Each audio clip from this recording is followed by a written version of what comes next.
네, 들으신 대로 정부는 지켜보고 차분히 대처하겠다는 입장입니다. 국방부가 오늘 브리핑에서 이 지켜보겠다는 말을 13번 했을 정도입니다.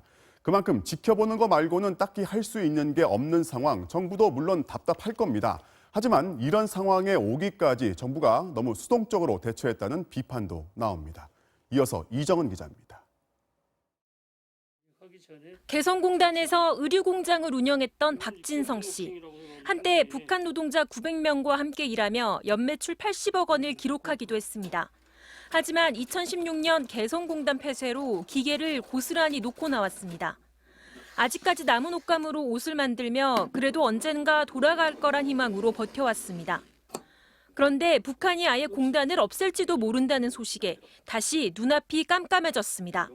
문재인 정부 들어가지고는 해보겠다고 해서 트럼프가 뭐 판문점도 가고 뭐 해서 너무 아주 그냥 곧 되겠다 이렇게 희망 넣었다가 막 그냥 이게 지금 뭡니까 그야말로. 김정은 위원장은 지난해 신년사에서 아무 조건 없이 금강산과 개성공단을 재개할 용의가 있다고 밝혔습니다. 하지만 유엔 제재와 한미 관계 등을 이유로 정부는 소극적이거나 어렵다는 태도를 보여온 게 사실입니다.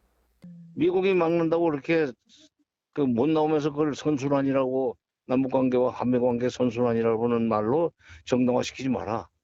너희들이 남쪽이 남북 합의 사항을 이행을 강력한 의지가 없었기 때문에 지금 못한 거지. 정부 관계자는 북한의 반응으로 볼 때 이제는 개성공단과 금강산 관광 재개론 문제를 해결하기 어려울 것 같다고 전망했습니다. 따라서 북한이 공언한 군사합의 파기도 엄포에만 그치지 않을 가능성이 높습니다. 전문가들은 최악의 상황을 맞지 않기 위해선 북한이 군사행동을 하지 않도록 상황을 관리하는 게 시급하다고 말합니다. 대북전단 살포를 막는 건 물론이고 판문점 선언을 제대로 이행할 구체적 구상을 북한에 제안해야 한다는 겁니다.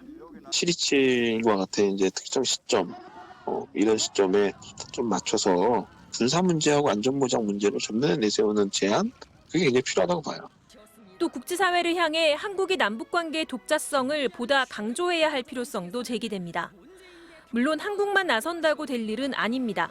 하지만 정부가 했다고 내세울 만한 성과가 없다는 냉정한 평가도 있는 만큼 전향적인 결단도 필요하다는 지적입니다. MBC 뉴스 이정은입니다.